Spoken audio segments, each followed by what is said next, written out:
Bible prophecy is a very wonderful thing, but Bible prophecy is never to be used as a fear tactic to try to scare someone into obeying God, because it doesn't work. The Holy Spirit leads and guides someone into the truth. The Holy Spirit is what opens a person's mind to begin with so that they can understand what the Bible really says. But Bible prophecy, the reason we watch Bible prophecy is because Jesus told us to. And that is only one part of obedience to Him. And He gave the reason why we should watch Bible prophecy. And that is so that we would know the signs of the time.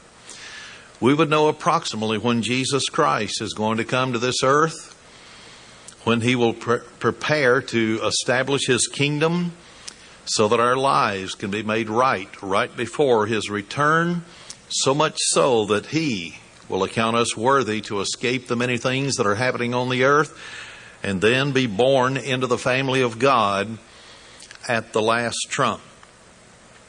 In 2 Timothy chapter 3, verse 1 to 4, the Apostle Paul was writing to Timothy, and he said, "This know also, that in the last days perilous times shall come."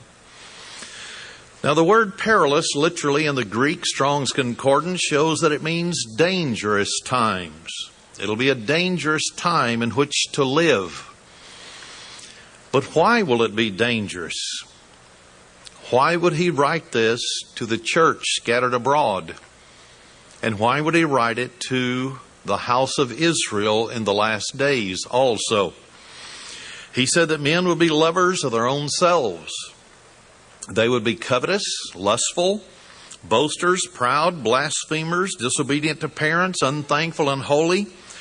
They would be without natural affection, homosexuality, lesbianism, or they might just be hardened at heart and have no compassion for other people. Truce breakers, false accusers, incontinent, fierce, despiser of those that are good. And then he says traitors. Well, what are you a traitor to? Well, your government, or maybe you're a traitor to the truth of God. But a traitor is someone who turns against those that he's supposed to be for. But he says that they would be high-minded and lovers of pleasures more than lovers of God. So this is the generation, and we can look and we can see that we are living in those times. But Jesus Christ also gave the book of Revelation. We know that in Revelation 1:1 it says that He gave it to John, and John wrote it down, and it's from Him for us. But in Revelation 13, verse 1 and verse 2, I'll summarize it. It mentions that a beast would rise up out of the sea. In other words, the sea of humanity. There would be a government that would rise. And it would be a blasphemous system. It would be against Jesus Christ, against God the Father, and their representatives who are called ambassadors of Christ, true saints of His. Then in verse 2, the latter part says, the dragon, that's Satan, gave him his power, his seat, and great authority. There is a literal being, once known as Lucifer. He rebelled against God out of jealousy. He was thrown out of the heavens, he and 1/3 of the angels. How he talked them into following him, we won't know until we see Jesus Christ personally. But they are the ones that are true enemies. They are the enemies of mankind, the enemies of Christ. They do not want us to be able to obey God, to come to an understanding of Jesus Christ. So they are the ones we're fighting a spiritual battle against. Then in verse 4 and 5 of Revelation 13, it said they worship the dragon, that's Satan. Humanity would never worship Satan if they knew it. But it was the one who gave power to this end-time government to rise. That's who they worshiped. And then at the last part of the verse it says, who is like unto the beast, who is able to make war with him? So it's going to be a powerful entity. Not everyone or anyone is going to be able to stand up against it, not even the United States of America. Circumstances will dictate that as time goes on, and as I will show throughout this message. Then verse 5 says, there was given unto him a mouth speaking great things and blasphemies. You only blaspheme against the true God. But here is the key.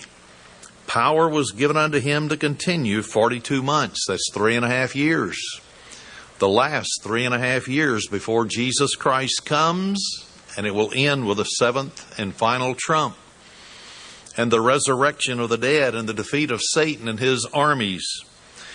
Then verse 7, though, during this 3.5 year period, it says it was given unto him to make war with the saints. And when you read Job chapter 1 and Job chapter 2, you'll see that it is God that gives permission to Satan. So it is God that gives permission to Satan to make war with the saints and to overcome them. That's not a pleasant thing. Nobody likes to think that they are going to be overcome by an evil system. Nobody thinks they're going to be a martyr, that they will have to put their life on the line for Jesus Christ. Power was given him over all kindreds and tongues and nations. And it does say all. So that the whole world is going to be involved in this system that is just over the horizon and has been working now for many, many years. But in Daniel chapter 12, we've heard this probably on many occasions. Daniel 12, verse 7, the last part of the verse. It said that times and a half, the last 3.5 years, because a time is a year. And when he shall have accomplished to scatter the power of the holy people, all these things shall be finished. So there is going to be a scattering of the holy people. But the key is, who in the world is the holy people? In order to lead a nation into captivity by scattering its economic, political, religious, or military power, there must be planning. In other words, there must be a conspiracy, because the very definition in Webster's Unabridged Dictionary is when two people agree to perform a certain act. That is a conspiracy.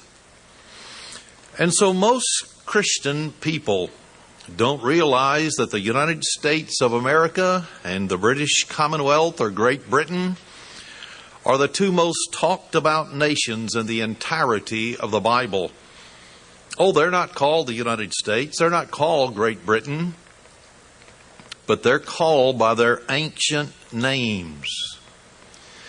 And so the United States and Britain is obscure to the scholars, Bible scholars today. They look in vain trying to find where we might be in history. But our 500-page book, The History of God's People in the Coming New World Order, proves who they are. There can be no doubt, because every single prophetic utterance dealing with a certain people called by certain names is being fulfilled in the United States and the British Commonwealth today. Those working for world government use a tactic that's called crisis management. First, you create a problem. Then secondly, you advertise it very widely. Use all the media at your disposal. Third, then you furnish the solution that is accepted. So the United States federal government knew Al-Qaeda was planning to use airplanes to attack prominent United States buildings all over the United States. The Philippine authorities captured laptop computers with their whole plan outlined as far back as 1995. So they knew. There's come to light many proofs that the federal government, or at least certain people within the federal government, knew that the attacks were coming and did nothing to prevent them. Why? There is an agenda. You must have an opportunity to create a problem. It's called terrorism. allowing them to strike United States targets on the soil of America, because we've always looked. We've seen that wars are fought on other people's shores, not ours. So the problem is created. Terrorists attacking United States targets. Then you advertise it very widely so that everybody knows what it is. Every TV network, CNN, Fox, you name them, every single one of them, NBC, CBS, ABC, started the very day of the 9/11 occurrence. They began to run footage and show it over and over and over. They're continuing to show the war on terrorism so that it's fresh in everybody's mind every moment of the day. So now they've advertised it very, very widely. Now they must furnish a solution. So they must have a war on terrorism. They must protect your security, your well-being. In order to do that, we must be able to give up some of our constitutional rights, the Patriot I, the Patriot II Acts, homeland security, or I like to say insecurity. President Bush said that any nation that is not with us, you're against us. Forcing a one-world compact of nations, but it backfired. America and Britain are now two of the most hated nations in the world because they're fighting an unwanted war. Our allies would not join with us. The European Union, the United Nations, and of course the United Nations is made up of nearly all, at least 75%, socialist, communist, and terrorist sponsoring countries to begin with. So the world opinion was against the United States and Britain in this war on terrorism. But what does that have to do with anything? We live in safe, secure America, don't we? In Genesis chapter 49, verse 1 and then verse 23. Here's a man who had grown very old. His eyes were dim. He was about to go blind. He called all of his sons together, 12 in all. In verse 1 it says, Jacob called unto his sons and said, Gather yourselves together, that I may tell you that which shall befall you in the last days. So this was not a prophecy for the days in which they were alive, not even 200 years later. But it was a prophecy for the last days. The end of the times when Jesus gave all the signposts of his second coming. We don't know the hour, we don't know the minute, but we do know the signs which he gave. Every one of them are around us right now. So it's just a matter of time until a catalyst comes along that will spark the end time motion and put everything into play. But look down in verse 23 when it's talking about Jacob's or Israel's son Joseph. Joseph had two sons, Ephraim and Manasseh. Manasseh was to be the greatest nation on the face of the earth, according to chapter 48 of Genesis. But then Ephraim was to be a company of nations, a commonwealth of nations. Notice what he said in verse 23, after talking about the immense wealth that these two would have in the last days. The archers have sorely grieved him and shot at him and hated him.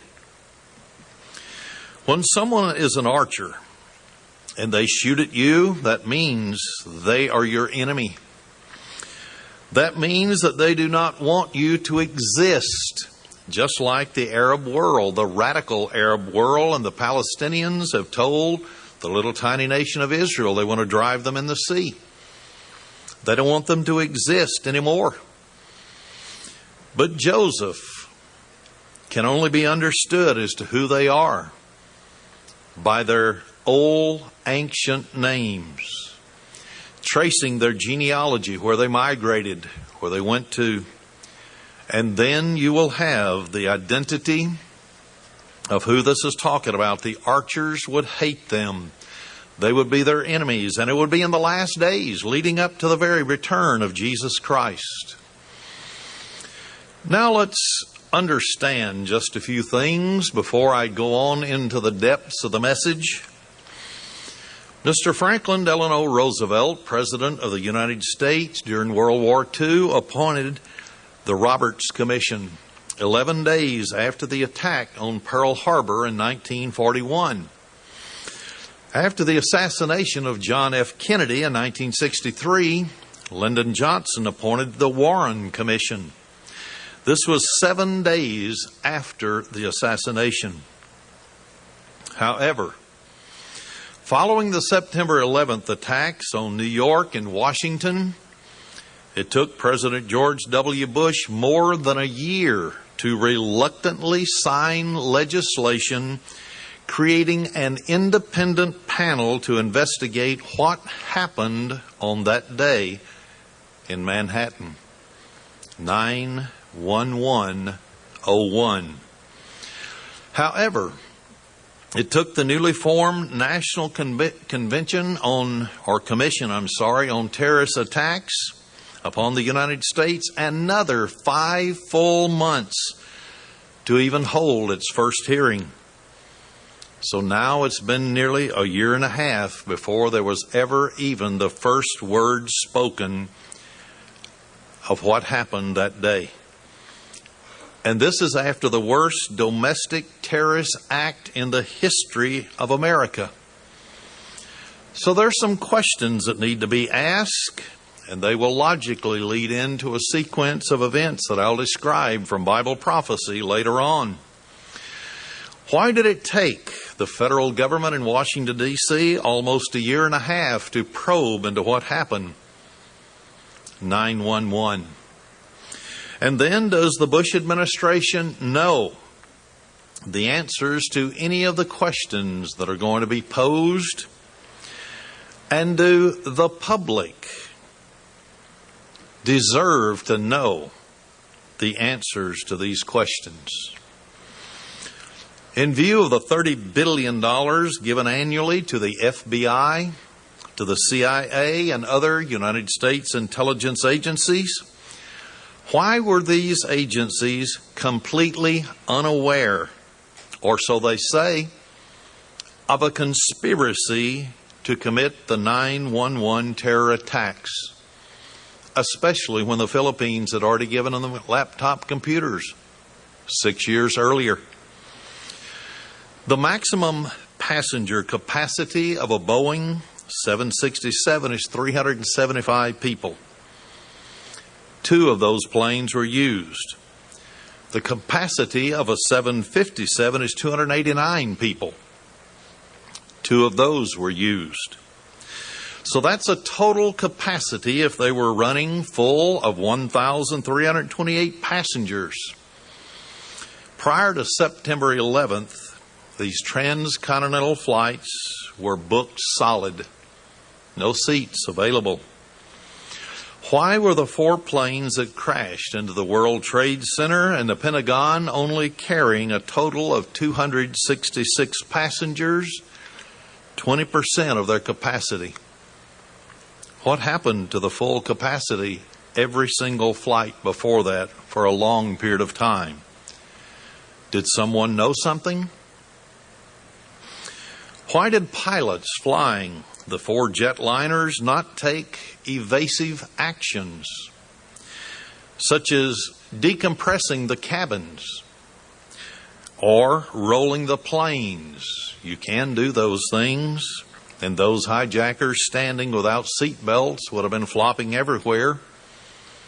Why didn't they do something of that nature while they were killing the passengers?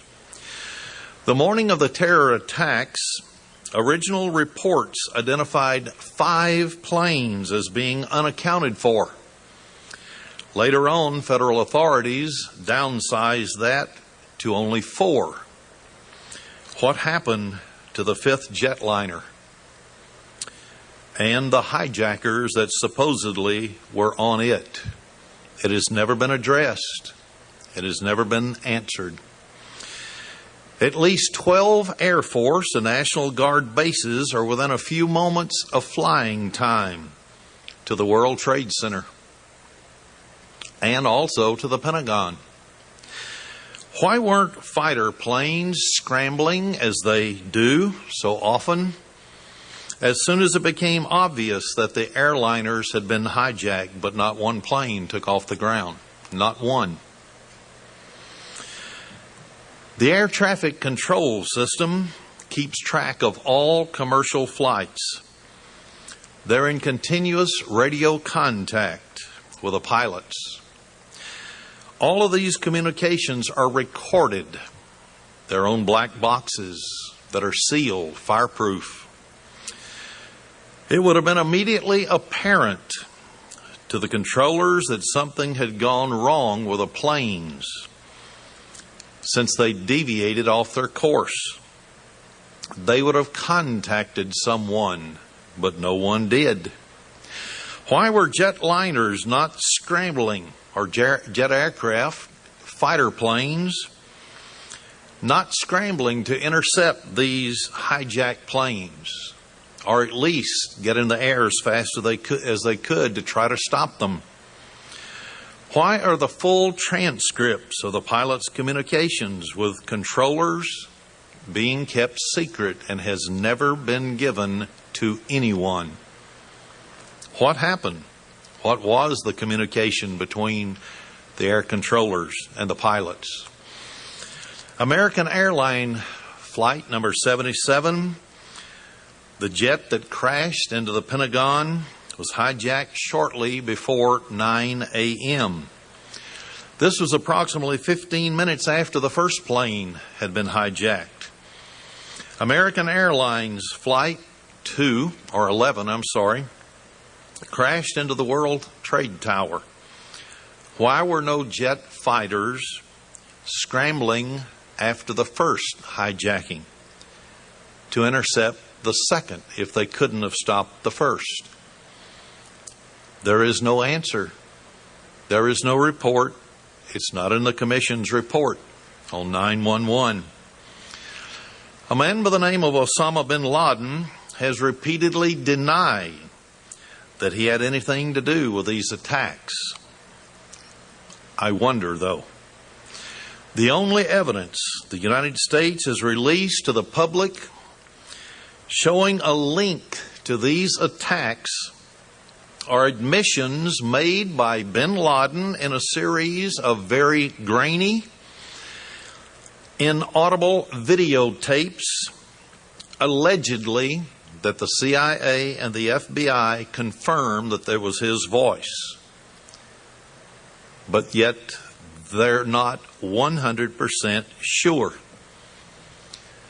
Why aren't they sure?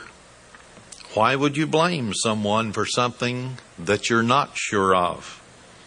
Because of past associations and statements, no doubt. There's documented history of secret plans by the top government and army officials to wage a war of terror on American citizens for the purpose of manipulating public opinion. Could that be what was beginning to happen that fateful day of 9/11? We reported on it, a document long ago. And it was laid out back in the 1940s. How that they would one day use the military or something against the American people to manipulate them into doing what they wanted. Could this be the beginning? I'm just asking a question. In its December 31st, January 7th issue, Newsweek magazine reported that on September 11th, a military officer in the White House announced that a threat had been received against the president's plane, Air Force One. When a top aide to the vice president's chief of staff asked, "How do we know that?" the officer replied that the warning included the aircraft's code name. Now, the code name is classified. No one knows it. but the president and the immediate aides around him. How could an Arab hijacker know that code? It's never been explained. Moments after the attack on September the 11th at 10 a.m., a Fox television news anchor man made a very shocking statement. I'm quoting, "There is an explosion at the base of the building. While smoke from the bottom, something has happened at the base of the building. Then another explosion. Another building in the World Trade Complex has blown up." End of quote. But did New York authorities order the rapid clearing of the World Trade Center in order to cover up what happened?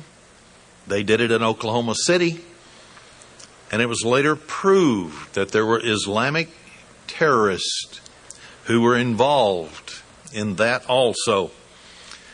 But they wanted to get rid of the debris so that they would never be able to prove that there were bombs set at the base of the World Trade Center tower. Could a fire that's fed by 18,000 gallons of jet fuel have blown up a building? Could have trickled all the way down and created such a heat as to melt concrete-clad steel columns supporting each of these towers? Experts say no. But will you see the experts' explanation on national television? No. You won't even see it in the 911 Commission's report. Somebody somewhere does not want the American people to know that they are being manipulated. The Bible said there's coming a new world order. It doesn't use those terms, but a beast is going to rise and is going to rule over all nations, languages. So that means America also. And the United States is talked about in her ancient names. And it bears record that the Bible says that we will be a part of these things that are coming to pass. The editors of a British magazine called Fire Engineering, this is a 125-year-old journal. This is American, I'm sorry, I'll get to the British in just a moment. But it gives records for engineers and firefighters. And they said that this blast that took place in the World Trade Center could not have brought down, or the fuel could not have brought down that building. There had to be a blast at the bottom of it to make it fall the way it did. It's like it was imploded professionally so that it would all come down right on the spot instead of scattered in 100 different directions. Each one of the buildings came down the same way. But the British journal that I started to mention, I Spy, it's a British-based intelligence magazine. It claimed in its 8th issue, put out in the year 2002, that United States intelligence operatives were on board some of these planes. They were actually trailing the hijackers. What for? Who were they? They couldn't have survived. So why did we never hear of this? If I Spy is correct, and they have intelligence reports from all over the world in their magazine, I've read it. Is the purpose of President Bush's national, or his demand to wage aggressive war on Iraq just a ploy? And can we see through it? To divert public attention away from all the unanswered questions of 911? It could be. And it could be so that they could go for a greater prize. Century 21 program laid down by 40 men, government and non-government people.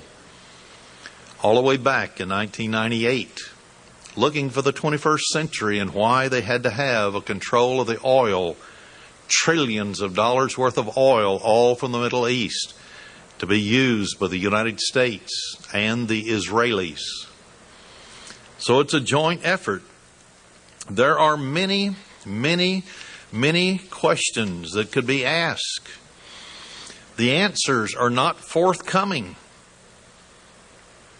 But the Bible does say there will be a scattering of the holy people. You have to know who the holy people are.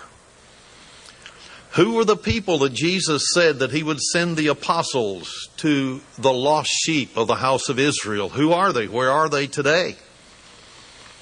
They are known under different names, speaking different languages.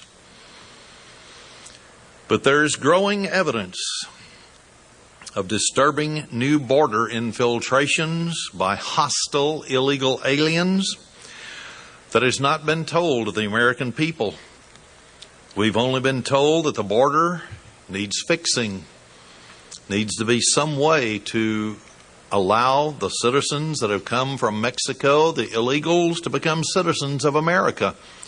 Amnesty, provide driver's license and so on for those who have come up from Mexico.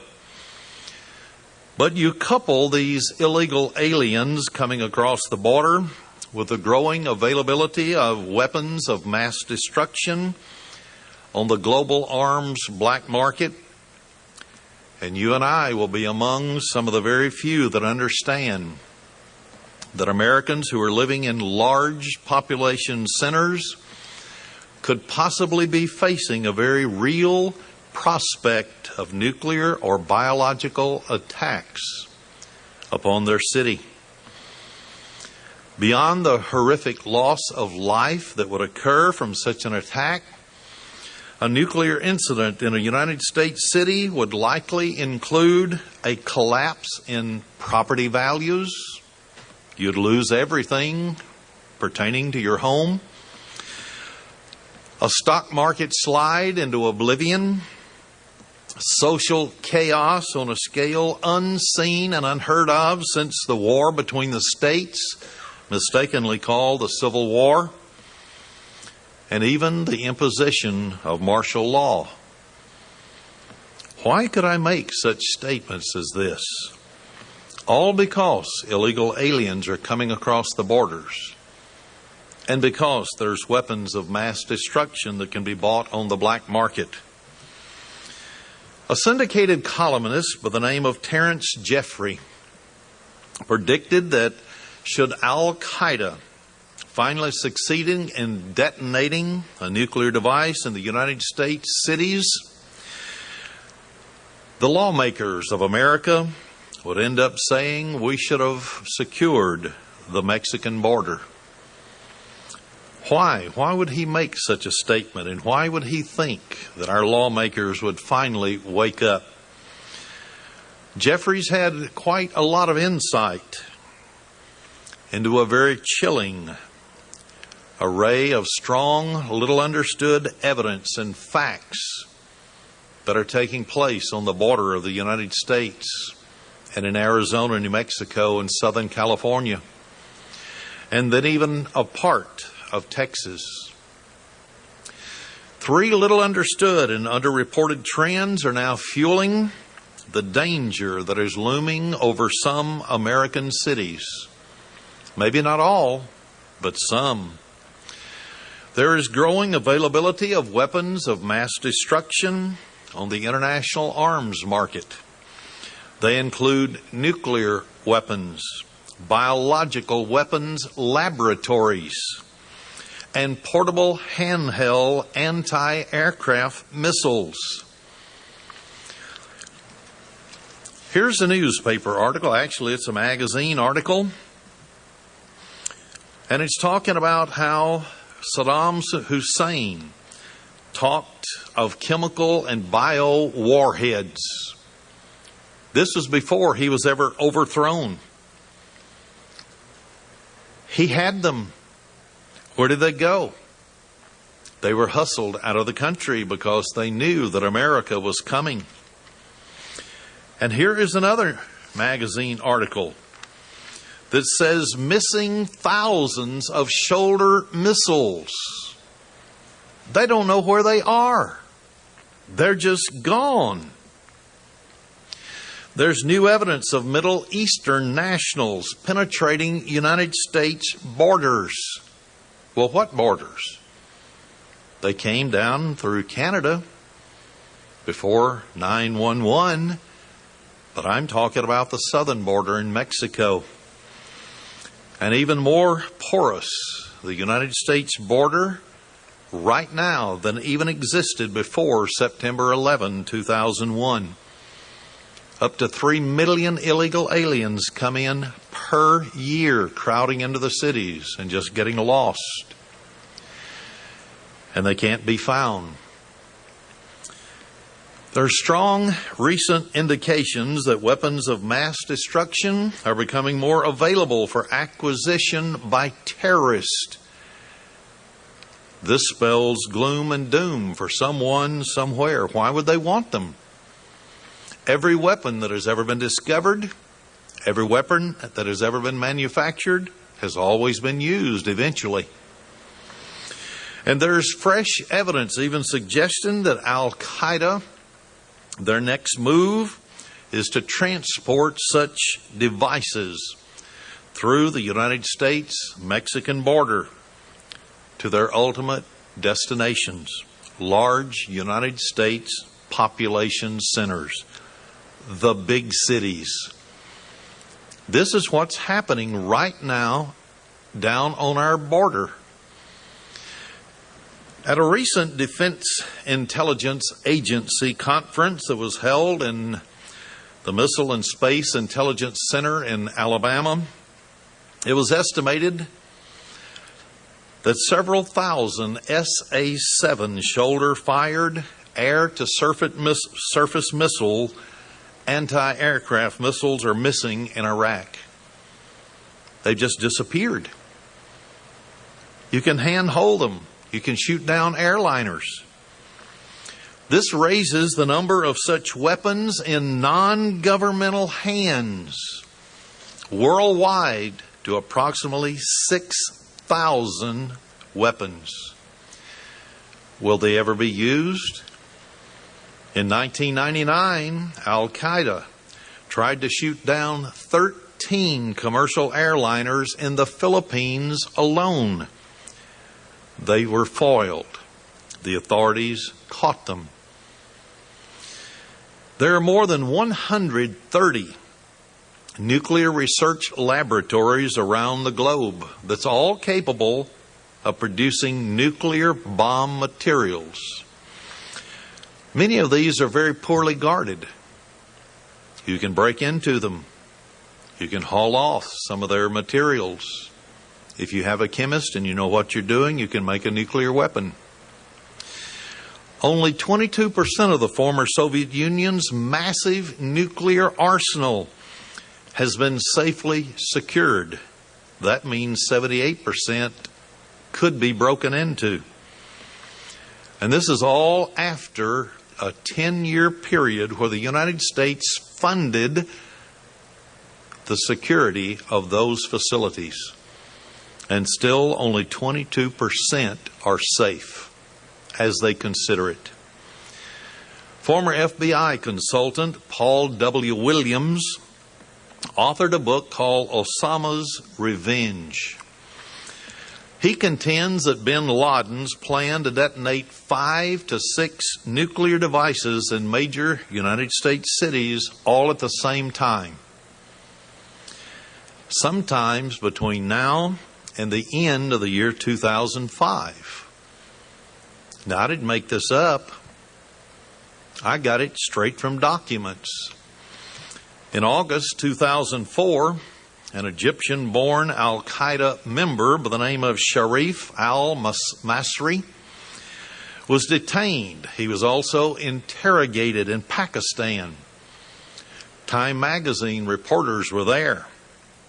And the Time magazine reporter confirmed had it confirmed by interrogators Al-Qaeda's plans.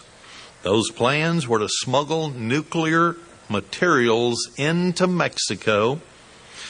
Then operatives would carry the material into the United States. Why would they bring it into the United States if there were no plans to use it?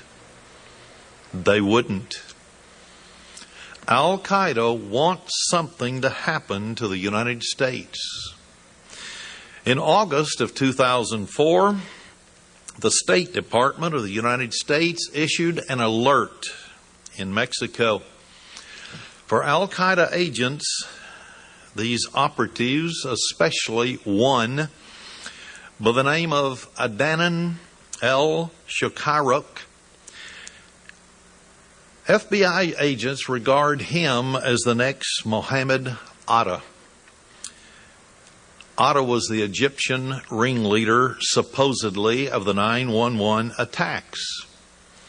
So this man that the alert is out for is still at large. According to those that were interrogated, his job is now to conduct weapons of mass destruction over the open U.S.-Mexican border into the United States in preparation for the detonation of these nuclear devices. On CBS 60 Minutes in 2004, former CIA analyst Mr. Michael Schur was asked if Al-Qaeda would try to detonate a nuclear device on American soil. Schur, who was in the know, he had been tracking bin Laden personally, answered, "Yes, I think it's a probably near thing." Near thing. Now, we don't know. We don't set dates. We don't talk about dates, but we do know that if it's a sure thing, he knows that they are smuggling these things into the country. They're preparing for the day when Osama will get his revenge, or Al-Qaeda. There are approximately 20,000 biotechnology labs that are situated around the globe. And most of these are capable of creating deadly pathogens with the ability to kill millions of individuals. Now, if Osama bin Laden and other Al-Qaeda operatives are coming through the porous Mexican-United States border with nuclear materials, what would prevent them from coming in with biological materials? After all, there are 20,000 of these labs around the world, not very secure. People can break into them. They can get the directions on how to build these pathogens. In early November 2004, 3 men crossed over from Mexico. They stole a crop dusting plane near San Diego, California. The infiltrators made off with this aircraft. They were last seen flying toward Mexico. United States officials were very concerned because a crop duster can be modified to spread deadly pathogens over heavily populated areas. The pathogens are nothing more than biological agents that penetrate into the body. The United States Border Patrol says that it apprehended 55,890 border crossers in the year 2003 who were not of Mexican origin. They were of other nationalities. Excuse me. They estimate 190,000 have come across the border of other nationalities and have just melted away into the United States population. They said they knew of certain illegal aliens from Pakistan, Bulgaria, China, Egypt, and Iraq. Who are we at war with? Iraq. Most are believed headed to states that issue driver's license to illegal aliens. They want to appear to be citizens of America. Human Events magazine, a Washington weekly magazine or newspaper, reported United States policy remains that young Middle Eastern men caught crossing illegally into the United States are treated exactly the same as Mexican crossers. If they're not on a government watch list, they're released right into the general population. But it's worth noting that all 19 of the September 11th hijackers were young men from Saudi Arabia and Egypt. None had a criminal record and were even permitted to get driver's license in the United States. In other words, under today's improved security, they would still be able to board United States airliners because they would have driver's license. They would have a ticket. There would be nothing on their record. The Bush administration continues to resist any type of proposals to deny federal highway funds to states that issue driver's license to illegal aliens. He wants them to have the driver's license. He does not want them deported back where they came from. This basic national security issue remains unattended as I speak, even though federal bureaucrats routinely use the highway funds as a threat over the states on petty issues such as you have to enforce the wearing of seatbelts, but never do they use it as a threat to seal the border. In Arizona, where 4,000 illegals are estimated to cross over from Mexico every single day, sections of that state have been dubbed terrorist alley. So the terrorists have their own safe haven coming across Arizona. Mexican-based smuggling rings work and they roam freely throughout the state of Arizona. Very little opposition. Time magazine reported that the Bush administration-backed temporary worker program has encouraged more illegal aliens to come across the border into the United States. There's an estimated 3 million illegals that will come into the United States population centers over the next 12 months. Now, this is enough to fill 22,000 Boeing 737s. And they would fly 60 planes out of America every day for a year just to get the illegal aliens out of the country. This is the problem.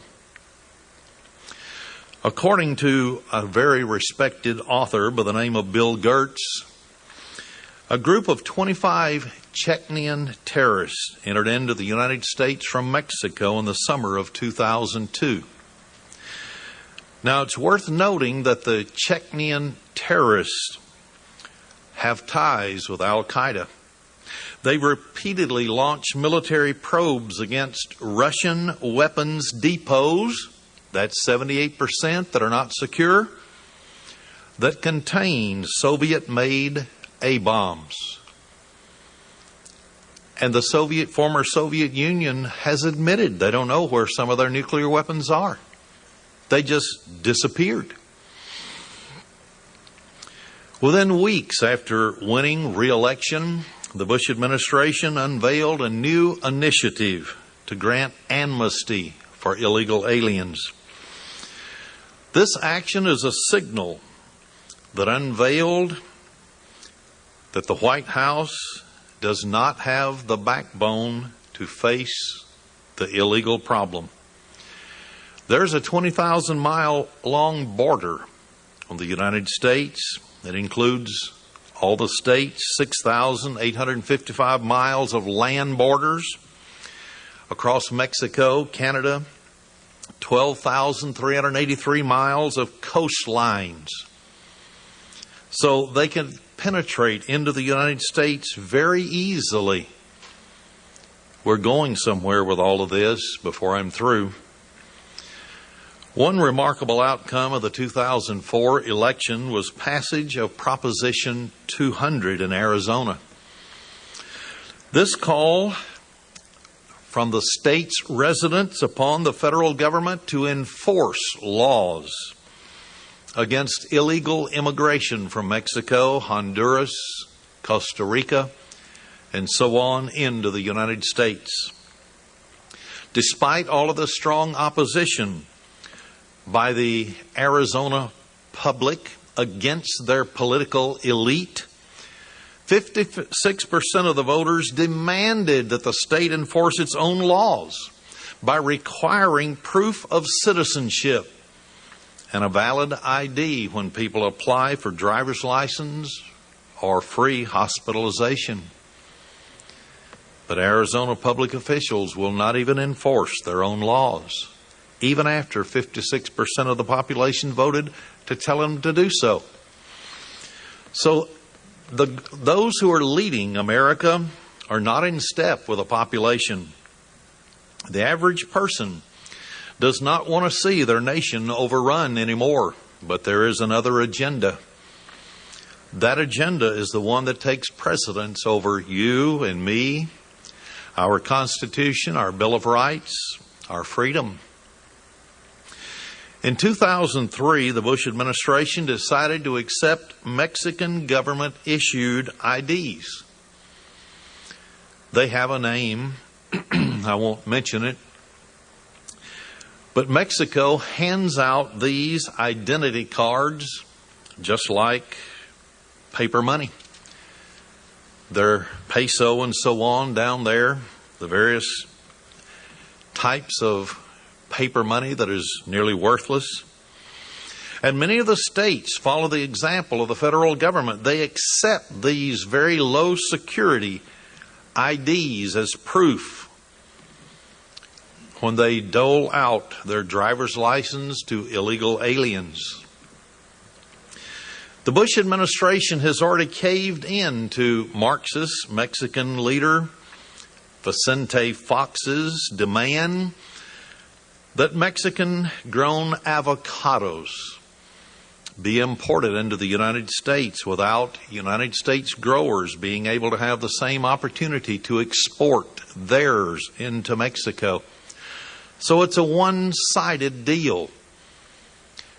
Growers in Mexico are paid $50 to $1.30 an hour, according to the newspaper where I took this, the Dallas Morning News.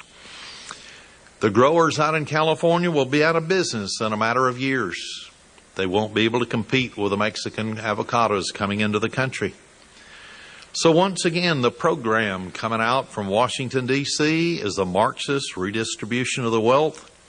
It continues whether you're Republican or whether you're Democrat, it does not matter. Whether you're Republican or Democrat, it does not matter. You leave the borders wide open so that terrorists can infiltrate into the United States with their nuclear weapons, with their biological agents. I remember way back in 1997, I interviewed a man, a former CIA agent, who helped teach how to use biologicals in Iraq against Saddam Hussein.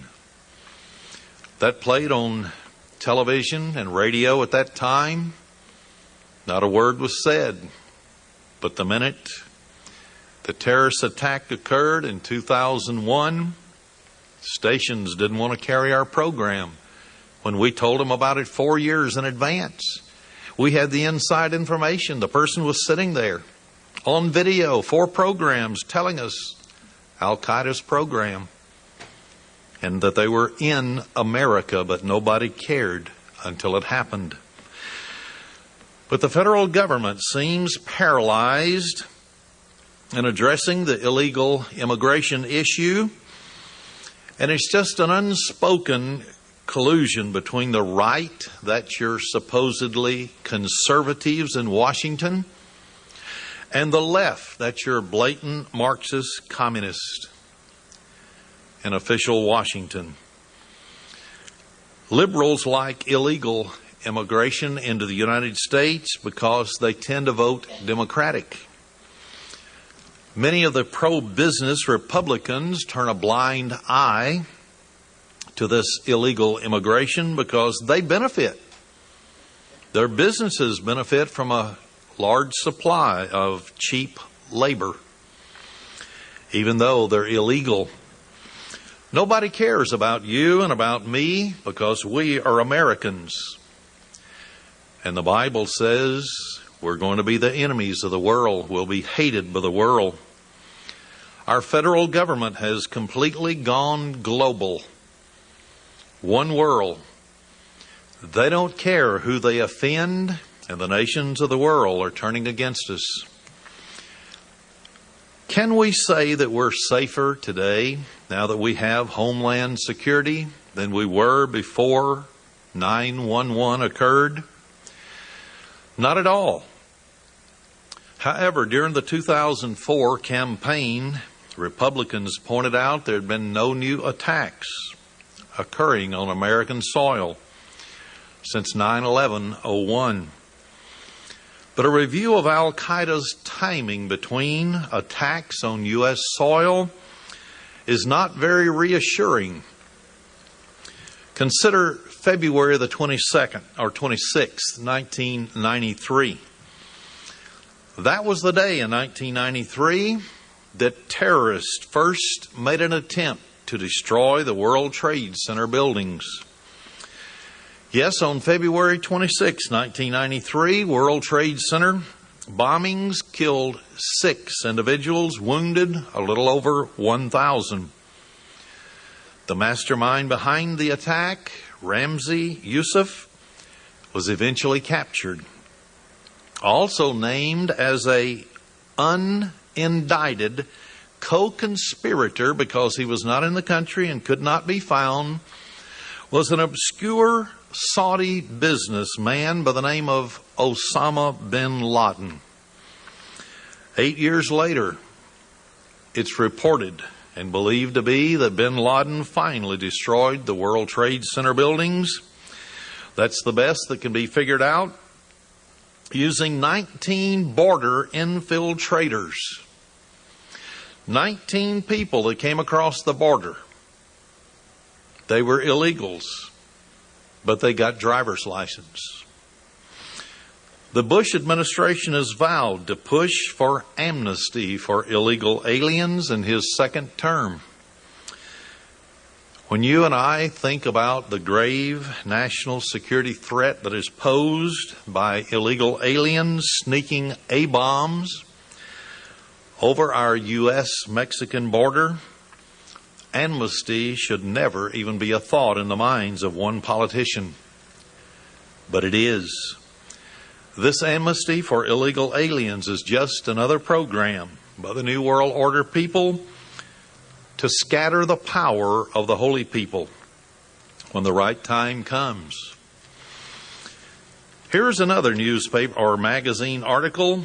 Bioweapons are now the greatest threat, British scientists say. And so now the British have come to the conclusion, because of the ease of making these pathogens, the ease by which they can be transported in the vital cavities of the body by women Al-Qaeda members, and they're never searched, that biochemicals are now going to be a fantastic problem in the future. Then there is yet another article. It says Russia maintains vast nuclear arsenal. This is where the atomic weapons are coming from. They're coming from Russia's 78% unprotected, unsecured arsenal of nuclear weapons. And the Chechen Al-Qaeda agents raid them, get the components they need to build them or already built. And then they're preparing for the day when they will get their revenge upon America. However, President Bush is surrounded by individuals who are termed neoconservatives. These individuals were founded in 1897 in a meeting in Europe. They're called Zionists. They have dual citizenship with the United States and Israel. They're promoting a greater Israel in the Middle East. Now, the Bible speaks specifically to those who become involved with little tiny Israel and her intrigues for controlling the multi-trillion-dollar oil market. It's found in Zechariah chapter 12, verse 2, and in verse 3. Zechariah is one of the major prophets. Major because of the message he gives. He gives a message that there is going to be a regathering of some from Judah.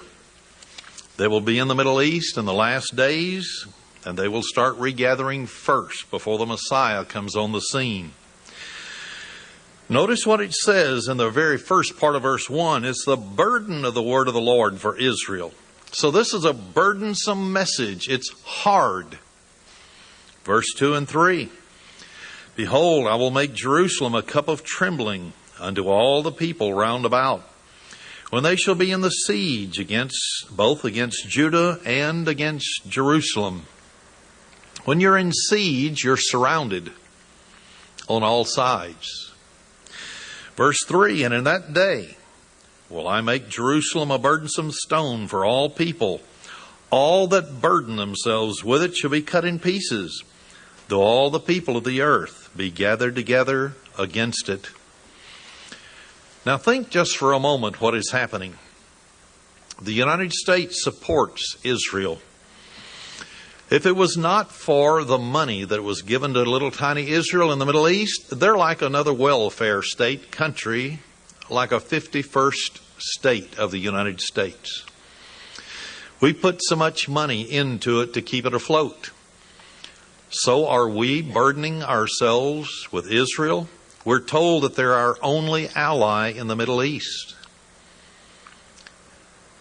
But in Washington, there are individuals who want to create a world government.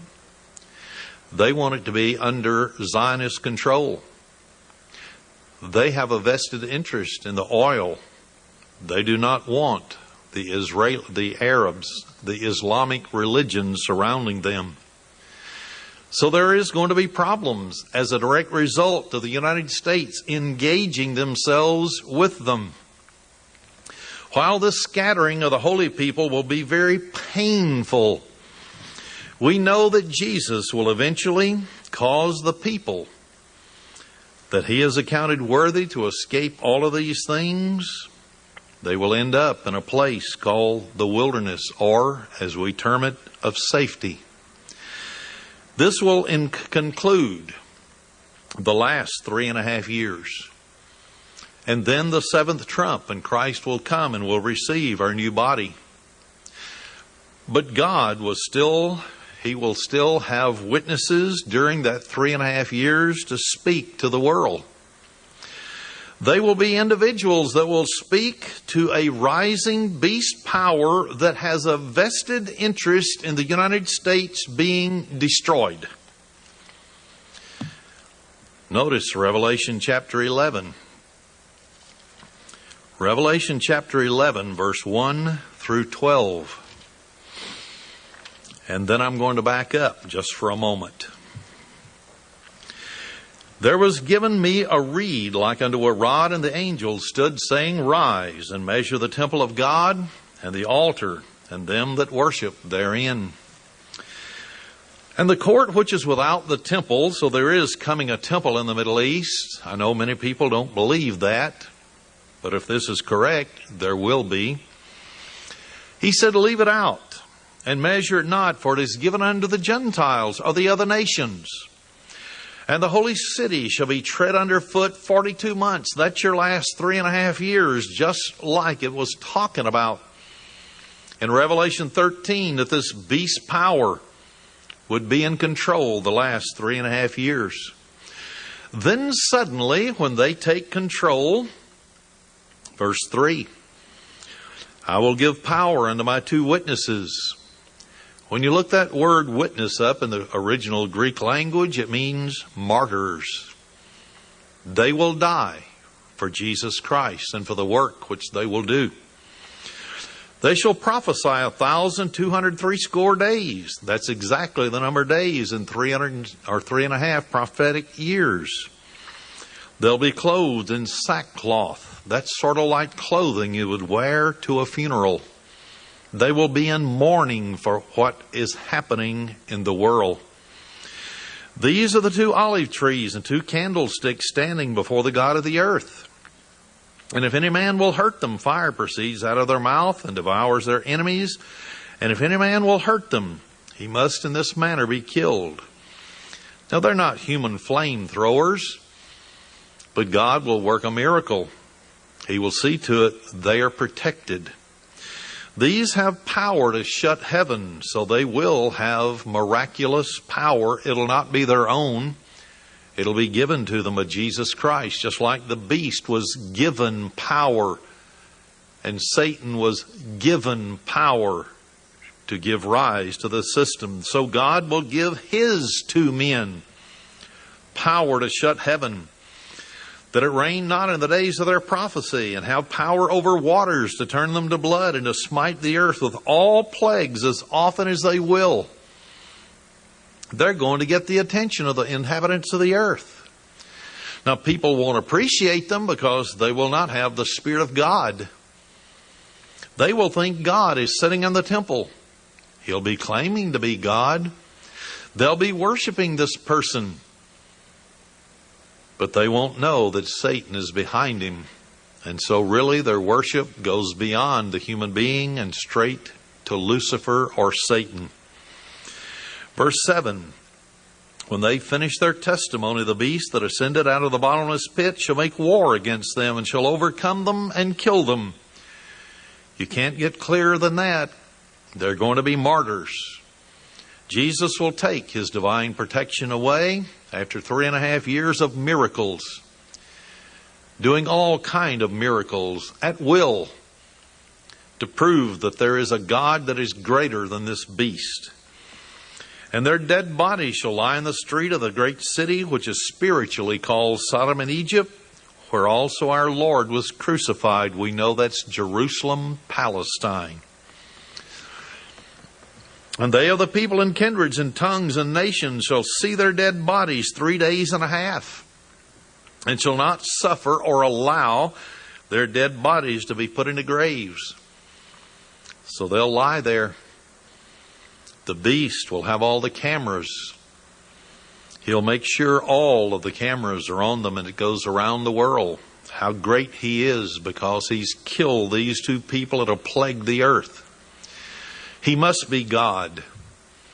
That's what he'll tell them. And they that dwell upon the earth shall rejoice over them, and make merry, and shall send gifts one to another, because these 2 prophets tormented them that dwell on the earth. Instead of repenting, they looked at it as a hazardous condition they were living in. And after 3 days and a half, the Spirit of life from God entered into them, and they stood upon their feet, and great fear fell upon them that saw them. And they heard a great voice from heaven saying to them, Come up here. And they ascended up to heaven in a cloud, and their enemies beheld them. Yes, there is something that is going to happen, because the scattering of the holy people is taking place. The United States has allied itself with Israel, and Israel does not want the Palestinians to have a homeland. They want the oil. Here is another magazine article. European Union could turn Israel into a pariah state. The summary of this article is that the European Union is against Israel. They are turning rapidly against the United States and Britain because they are fighting on the side or against the Palestinians, on the side of Israel.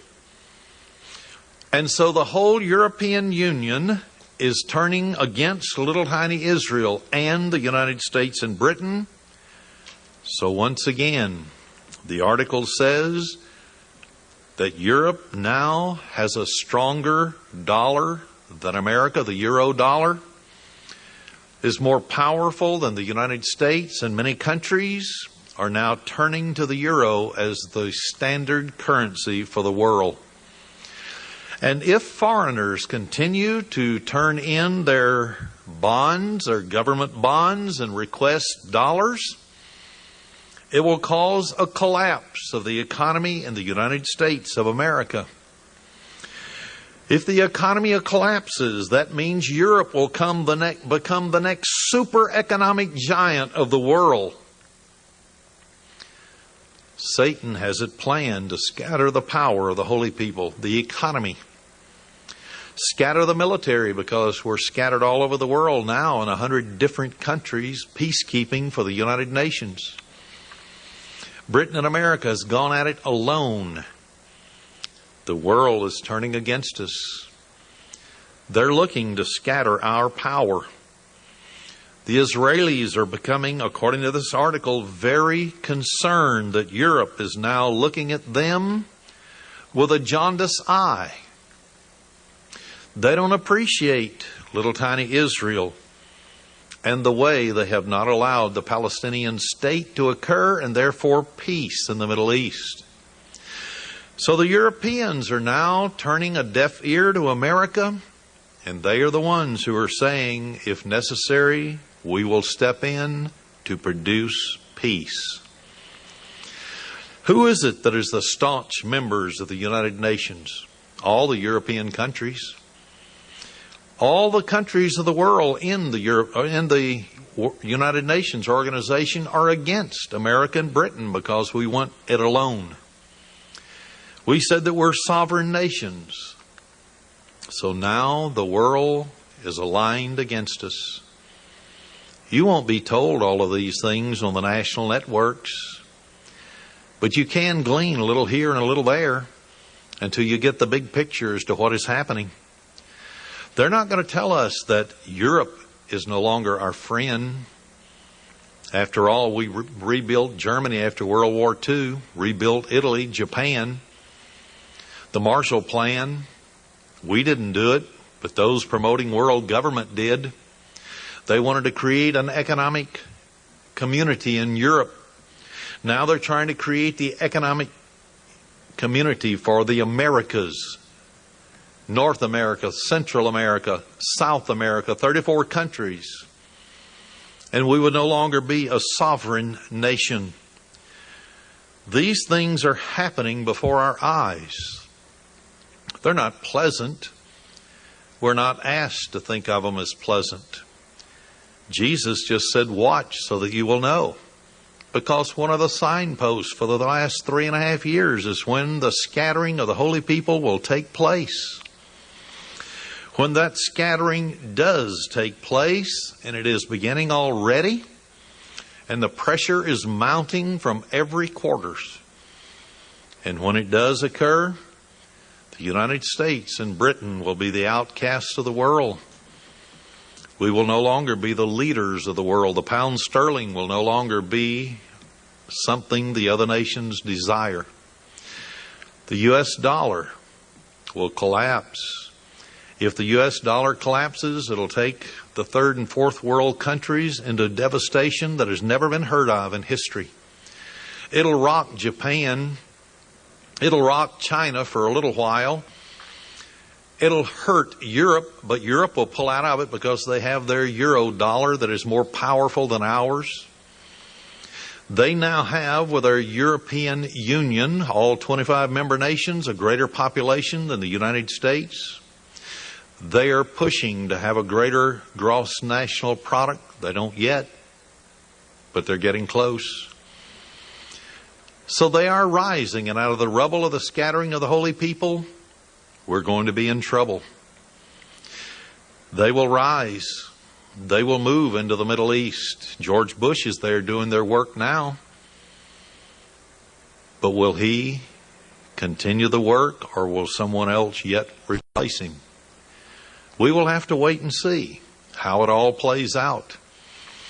But one thing for sure, this same Jesus Christ that dealt with ancient Israel, and when armies were coming up behind the Israelis as they were leaving Egypt, a mountain range on each side, the Red Sea, couldn't even see across it. In front of them, nobody go. Still and see the salvation. That day, he led them through the Red Sea on dry land. The enemies were destroyed. He has shown us in no uncertain terms, in Revelation 12, verse 12 to 17, that there will be a place in the wilderness. It will be a place of safe haven for those that are accounted worthy to escape all of these things, according to Luke 21:36. And a similar circumstance will take place. Just like Israel stood there with no armaments. They stood there seeing Pharaoh, the mightiest army in the world, coming after them. And a miracle occurred.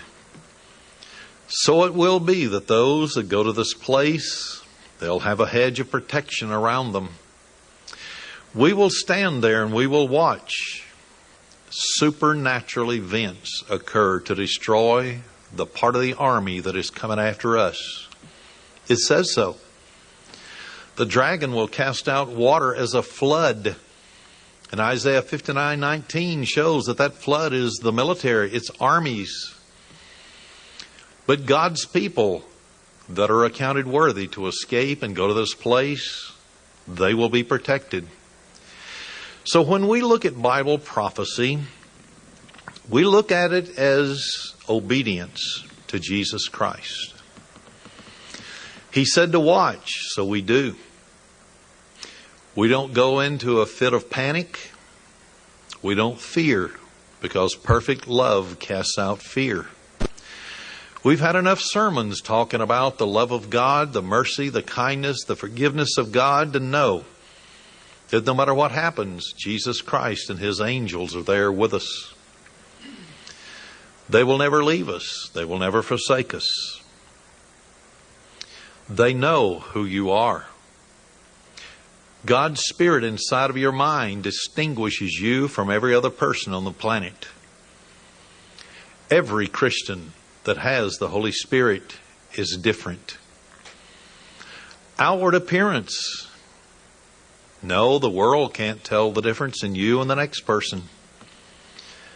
But internally from the heart, and the miracle that's taking place to change you and me into the very character of Jesus Christ, that can be determined by the way we treat others. Because if we love others as we love ourselves, and Jesus said this is how everybody's going to know that we're His disciples, if we love one another. So the New World Order will have no love for us. But you know, Jesus said that we can't just love those that love us. We have to be willing to love people even though they threaten our life. Why? Because we understand the resurrection from the dead. We understand why in ancient times God had the death penalty in ancient Israel, and they were not to show pity. Because the resurrection from the dead, and that person would have God's Spirit poured out upon him. Ezekiel 37 shows that. So when all these prophetic happenings take place before our eyes, and when our security and our peace is taken from us, as the world counts it as peace and security, not as God counts it, it will be a shock to us. It doesn't matter how many years or how many months or days you think about a parent or someone who is on their deathbed. Then suddenly, when they gasp their last breath, no matter how much you prepared for it, you're not quite ready. It's shocking. It's the same way with Bible prophecy. We can talk about it. We can love to talk about it. We can get all excited about these things. But when it comes down to where you and I won't be able to drive over 25 miles, when it comes down, as they're proposing right now in Texas, to put a surcharge on every mile that you drive on a highway, and then if you don't believe in buying, selling on your day of worship, and you have to pay it anyway, or you can't get off the highway, or you get a ticket or a fine, or they take you to jail, it's going to get rough. How rough it will get for us, it doesn't matter. Because Jesus and you make the majority. No matter how unpleasant it becomes, Jesus Christ has promised to never leave you, never forsake you. Bible prophecy is gloom and doom because of the sins of the world. They have violated the everlasting covenant. That's why the problems are going to happen. And you and I are on planet Earth. We can't leave it. And so we will see the results that is poured out upon sinners and that they will have to go through. But we don't have to be a part of that if we're living our lives for Jesus Christ. He loves you. That's why He picked you. You didn't go looking for Him. Many of us are religious. We were in the past. We thought we were fine, dignified Christians. But when Jesus came along and chose us and opened our eyes, we saw how spiritually inept we were, how little we understood from the Bible. And oh, the great things when His Spirit has opened our eyes and our mind, and how we can understand and see the big picture, and a picture of salvation, a picture of the love of God, and that the Father would send His Son, not to condemn the world, but that the world through Him might be saved. And when we see these things and understand them, and our eyes are open, and we understand the resurrection from the dead, if we are one of those that have to be martyred or die for the name of Jesus rather than give up and deny Him, it won't matter. Because the next instant you will know, as time has passed, whether it's 1 year, 5 years, or 10 years, the next instant you'll know you'll be in the resurrection, as if no time had gone by. Righteous Abel is waiting for you and for me. Enoch and Noah are. King David is waiting in the grave so that all of us can be resurrected or changed at the identical time. The seventh trump means a lot to a lot of people. They're called saints of God. You are one of those saints of God. We must endure. We must continue to follow the leadership of the Holy Spirit and do all truth. Part of that truth is watching world news and the light of Bible prophecy.